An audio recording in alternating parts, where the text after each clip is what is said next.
il vient de m'arriver une histoire, mais je vous raconte pas. Alors, je sors du métro Couronne, je suis boulevard de Belleville, et là, je lève les yeux, et je vois un tout petit oiseau, avec une énorme paire de... Attends. Je viens de vous dire, je vous raconte pas, et j'ai commencé à raconter. Vous avez remarqué ça? Pourquoi les gens ils font ça? Avant de raconter une anecdote, ils disent je vous raconte pas. Alors je te raconte pas. Alors j'étais à table avec ma belle-mère, je lui dis passe-moi le sel. Ah, je comprends pas, tu vas me dire que tu me racontais pas. Par contre, quand il leur arrive quelque chose de vraiment intéressant, ils te disent je te raconte, mais ils te racontent pas. Genre, putain, l'autre fois j'étais au boulot. Et là tout d'un coup, il y a Scarlett Johansson qui sonne, tu vois. Et derrière, il y a Zidane. Attends, je te remets dans le contexte, je te raconte. Attends, je te raconte. Pas, plus tard. J'ai en tête que je te raconte. Plus tard, je te raconte plus tard. Alors par contre, je te raconte pas. Alors ma belle-mère, elle me donne le sel, en fait, c'était le poivre. Je comprends pas. Pourquoi tu dis je te raconte pas? Tu me racontes pas, je te raconte, tu racontes pas, je comprends pas. Putain, je suis ça, je raconte pas. Enfin bref, c'est pas grave, je reprends l'anecdote. Alors, donc je suis boulevard de Belleville, et donc, et le tout petit oiseau, entre chaque coup d'œil, il tombe comme ça. Attends, pardon.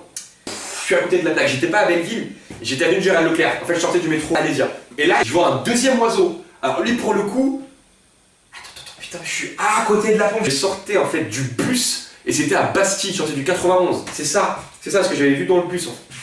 Ah non. Vous voyez où je veux en venir? Il y a des mecs, quand ils te racontent une anecdote, ils se sentent obligés de te situer géographiquement où c'était, alors qu'à la base, on s'en fout, on parle du ciel. Putain, c'est pareil, une fois j'ai un pote qui revient de Chine, alors il me raconte une histoire de malade. Dans la rue, une espèce de concours de nems, et il mange des nems et d'ail, après il se fout des coups d'aller un petit peu plus de... il mange des nems, plus de la gueule et tout, machin. Après, une opération de déchacalisation de la laine avec des mecs qui envoient des Fisherman Friends au loin. Truc de fou, tu vois. Il me raconte ça, et au beau milieu, il s'arrête. Il me dit, ouais, attends, alors c'était place Ah non, c'est sur la place. Je m'en tape. J'ai jamais foutu mes pieds à Shanghai. J'ai jamais foutu mes pieds en Chine. J'ai jamais foutu mes pieds en Asie. Alors arrête de me donner. Je continue, je t'éclate. J'ai des marges. Alors le pire, ça va encore. C'est qu'il y a des mecs qui te racontent des anecdotes où il n'y a pas de chute. Genre, ah ouais, alors, tu vois, l'autre fois, j'étais écrivant avec un stylo, tu vois. Et j'ai perdu le capuchon. Ah, super. Ouais, tu vois, pareil, je buvais de l'eau. Et le bouchon, j'ai perdu, tu vois. Ah, j'arrête les anecdotes, ça me saoule, de toute façon on s'en fout, j'ai vu que l'oiseau il avait des grosses couilles, voilà, putain, j'arrête. Je préfère les blagues. J'ai une blague, accrochez-vous, elle est énorme. Alors, c'est l'histoire de 3 curés, de 4 rabbins et de 6 imams, qui prennent le train de Lyon vers Nancy.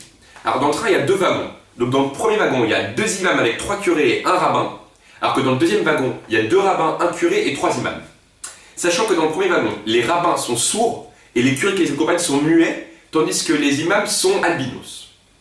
Dans l'autre train, au contraire, c'est pas l'imam qui est albinos mais le rabbin, tandis que les sourds-muets sont les imams et les curés sont chauves. Voilà. Donc, c'est énorme, vous allez voir. Donc ensuite, sachant que le train roule à une vitesse 2, vous voyez où je veux en venir? Aujourd'hui, les blagues, c'est plus des blagues, c'est des cours de maths. Et les pires cours de maths. Le robinet coule à raison de 14 litres par heure, sachant que le volume de la baignoire est de 14 mètres cubes. Mais attends. Oh! Arrête avec ta blague! Je déconne pas! Je comprends plus rien, genre oui, le 8e rabbin saute de l'avion pendant que le 5e curé est avec une chèvre et un chameau dans sa grotte, et l'imam est dans le désert. S'il vous plaît! Je comprends pas, c'est une blague, je comprends plus rien. Arrêtez, mon Dieu, arrêtez! Non mais sans déconner, en plus, ce genre de blague, à la fin, petit secret, hein, c'est toujours pareil. Le curé, c'est un pédophile. Le rabbin, c'est un gros radin. Ah bah l'imam, un voleur. Donc voilà, les blagues, ça c'est le passé. Maintenant, je me suis mis au private joke. Et ça, c'est énorme, les private jokes. J'en ai une très bonne, c'est crevette rouge. Crevette rouge, patate. Ça te fait pas rire? C'est normal. C'est ça une private joke, hein. T'as pas le droit de rigoler si t'étais pas là. C'est comme s'il y avait un énorme videur. Excusez-moi, monsieur, c'est une blague privée. T'étais pas là, tu rigoles pas. T'étais pas là. Je vais te faire une nouvelle private joke, moi, c'est quand tu m'as dit ça et que je t'ai foutu une couteau dans la gueule. Il y a encore pire que les private jokes, que les anecdotes de merde ou que les blagues foireuses. Il y a pire. Il y a des soi-disant comiques qui mettent une vidéo genre comique sur internet et pendant 10 minutes, ils parlent que genre des trucs qui sont pas marrants. Ah non, pas moi. Non, moi je suis un spécialiste de l'humour. Moi je sais exactement ce qui fait rire. Il y a 3 trucs qui font rire. 3. C'est le sexe, le racisme et la grossièreté. Le côté raciste, j'y arrive pas trop parce que je suis pas suis pas raciste du tout. Enfin, honnêtement, moi par exemple, Le Pen, mais je pourrais jamais voter pour elle, jamais. Ah, c'est pas possible. C'est une femme.